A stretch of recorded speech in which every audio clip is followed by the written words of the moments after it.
Hello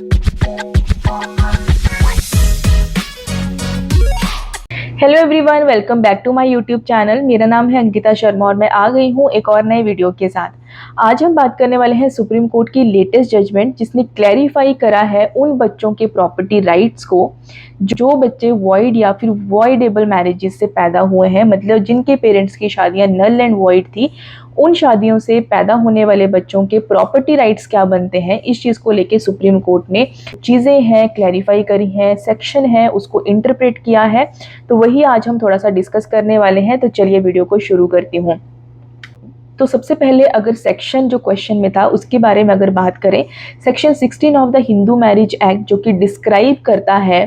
wide और voidable marriages से बच्चे जो पैदा होते हैं उनकी लेजिटमेसी को। वॉइड और वॉइडेबल मैरिजेस को मैं ऑलरेडी एक वीडियो में डिस्क्राइब कर चुकी हूँ। किसी को इन डिटेल अगर जानना है वो जाके मेरे चैनल पे देख सकता है। लेकिन अभी अगर इस वीडियो के फ्लो के साथ अगर थोड़ा सा आपको इन शॉर्ट समझाऊं, तो वॉइड मैरिजेस मतलब कि जो शुरू से ही इलीगल मैरिजेस होती हैं, मतलब शुरू से ही लॉ की नज़रों में जिनकी कोई एग्जिस्टेंस नहीं होती है, जो इनवैलिड हैं, शुरू से ही इलीगल है, शुरू से ही वो लॉ के हिसाब से एग्जिस्ट ही नहीं करती हैं, वो मैरिजेस बेसिकली वॉइड मैरिजेस होती हैं। जो शुरू से ही गलत मैरिजेस हो उनको वॉइड मैरिजेस कहा जाता है। और वॉइडेबल मैरिजेस हम कह सकते हैं जो मैरिजेस जिस टाइम पे कराई गई थी वो किसी कंडीशन में, किसी सिचुएशन को देखते हुए उस टाइम कराई गई थी, लेकिन बाद में वो मैरिजेस जो है वो अगर कोई उन मैरिजेस को नहीं कंटिन्यू करना चाहता है तो वो उसको जो है वो शादी जो है वो इनवैलिड करनी है, तो इसके लिए वो कोर्ट जा सकता है। तो वो शादियां अगर कोर्ट उस शादी को जो है वो इलीगल बना देता है तो वो शादियां वॉइडेबल मैरिजेस मानी जाती हैं। जैसे कि अगर आप चाइल्ड मैरिजेस की बात करो तो चाइल्ड मैरिज जिस टाइम पे हुई उस टाइम तो चलो करा दी गई, लेकिन वो शादियां वॉइडेबल मैरिजेस होती हैं। मतलब कि जब बच्चे उस सर्टेन एज में आ जाते हैं, अपनी मैच्योरिटी एज में आ जाते हैं, तो उसके बाद उनको वो शादी कंटिन्यू करनी है या नहीं करनी है वो पूरी तरह से उन बच्चों का डिसीजन होता है। और उस चीज़ के लिए वो कोर्ट में जो है वो पिटीशन डाल सकते हैं कि उनको अपनी शादी जो है वो नल एंड वॉइड करनी है। तो ये होती हैं बेसिकली वॉइड और वॉइडेबल मैरिजेस, जो बेसिकली इनवैलिड शादियां मानी जाती हैं, इलीगल शादियां हैं लॉ के हिसाब से, जो कि लीगल शादियां नहीं हैं वो। तो इन शादियों से जो बच्चों का बर्थ होता है उन बच्चों का प्रॉपर्टी राइट क्या बनता है, यही सारी चीज़ें सुप्रीम कोर्ट ने अपनी इस जजमेंट में जो है वो डिस्क्राइब करी हैं, क्लैरिफाई करी हैं। तो बेसिकली ये टॉपिक अब इतना न्यूज़ में फिर से क्यों आया, इसके बारे में अगर हम थोड़ा सा समझें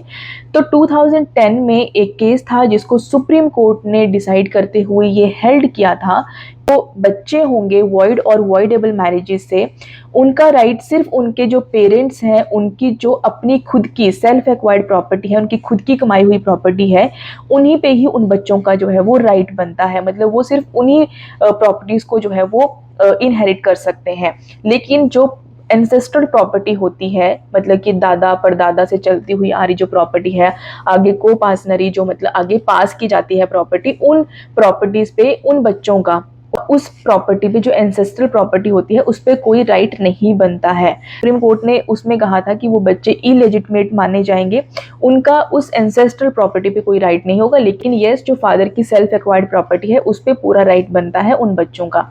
अच्छा, ये थी जजमेंट 2010 की। लेकिन वहीं पे 2011 में सुप्रीम कोर्ट में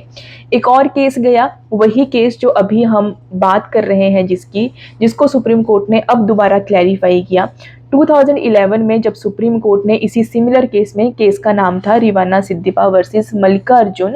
एंड अनदर्स, इसी केस में सुप्रीम कोर्ट ने 2011 में ये हेल्ड किया था कि जो बच्चे नल एंड वॉइड मैरिजेस से पैदा होंगे उन बच्चों का पूरा राइट बनता है।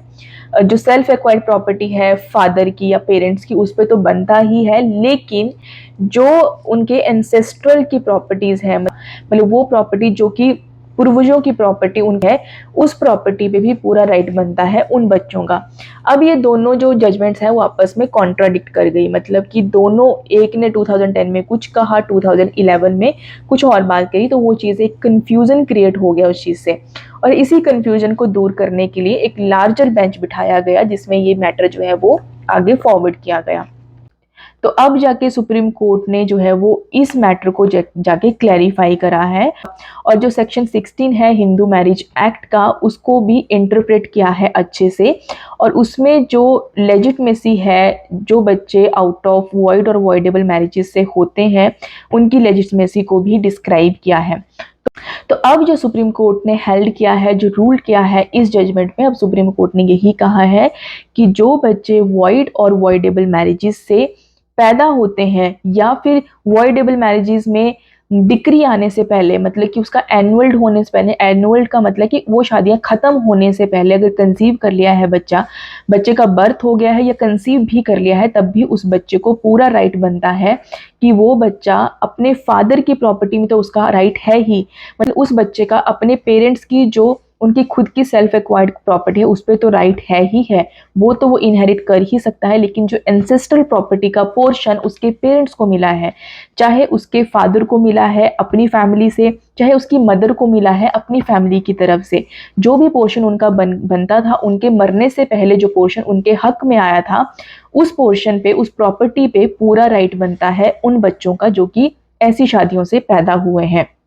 तो बेसिकली सुप्रीम कोर्ट ने ये कहा है कि जो बच्चे ऐसी शादियों से पैदा होते हैं, जो शादियां इनवैलिड है, नल एंड वॉइड है, वो इलेजिटमेट नहीं कहा जाएगा उनको, वो लेजिटमेट ही है, उनका स्टेटस लेजिटमेट ही माना जाएगा, क्योंकि पेरेंट्स की शादियों की वजह से आप बच्चे को पनिश नहीं कर सकते या बच्चे का राइट खत्म नहीं कर सकते, उसका जो हक बनता है उसको डिस्ट्रॉय नहीं कर सकते हैं। और साथ में लेकिन सुप्रीम कोर्ट ने ये भी कहा है कि जो सेक्शन 16 है उसका सब क्लॉज 3 साफ साफ ये भी क्लैरिफाई करता है कि उन बच्चों का राइट सिर्फ और सिर्फ जो उनके पेरेंट्स का राइट बनता है एंसेस्ट्रल प्रॉपर्टी पे, जितना पोर्शन उनको मिला है उस प्रॉपर्टी का उस पे, और जो उनके पेरेंट्स की अपनी सेल्फ एक्वायर्ड प्रॉपर्टी है, सिर्फ और सिर्फ उसी प्रॉपर्टी पे उनका राइट बनेगा, सिर्फ उसी प्रॉपर्टी को वो इनहेरिट कर सकते हैं। इसके अलावा किसी और मेंबर की, उस फैमिली में से किसी और मेंबर की प्रॉपर्टी पे उन बच्चों का कोई राइट नहीं बनेगा। तो इसको यहाँ पे थोड़ा सा समझने वाली बात है कि जो पेरेंट्स को उनके मरने से पहले, चाहे वो जो फादर है उसकी फैमिली की तरफ से जो उसका राइट बनता था वो उसको मिला, चाहे वो मदर है, क्योंकि जैसे कि आजकल लड़कियों को भी इक्वल राइट मिलता है उनकी फैमिली से जो प्रॉपर्टी आती है, तो उसी तरह से अगर उसकी मदर को भी कोई प्रॉपर्टी का पोर्शन मिला है, कोई जो है हिस्सा मिला है, तो वो मिला के उन पेरेंट्स की प्रॉपर्टी हो गई। उन प्रॉपर्टी पे उस बच्चे का जो उनकी शादी से पैदा हुआ है, चाहे वो इनवैलिड शादी ही थी, वो बच्चे का पूरा राइट बनता है पेरेंट्स की प्रॉपर्टी पे, सेल्फ एक्वायर्ड भी और एंसेस्टर प्रॉपर्टी पे भी। लेकिन जो सेक्शन 16 सब क्लॉज 3 है वो ये साफ साफ बोलता है कि सिर्फ जो पेरेंट्स को पोर्शन मिला है उनके मरने से पहले वही उन बच्चों को दिया जाएगा, वही वो बच्चे ले सकते हैं, पोर्शन में उन बच्चों का राइट बनता है। ये नहीं कि बाद में जैसे दादी का पोर्शन था उसमें से जैसे डिवाइड होगा तो वो भी उस बच्चे को आए, या किसी और फैमिली मेंबर का कि डिवाइड किया तो वो भी उस बच्चे को आए, किसी भी रिलेटिव का या किसी और मेंबर का उस फैमिली में से वो राइट उस बच्चे को कभी नहीं आएगा। वो राइट वो उसी बच्चे को जाएगा जो कि किसी वैलिड शादी से अगर है तो वो उसको जाएगा, लेकिन वॉइड और वॉइडेबल मैरिज से अगर कोई बच्चा है तो उसको सिर्फ और सिर्फ उसके पेरेंट्स का राइट मिलेगा।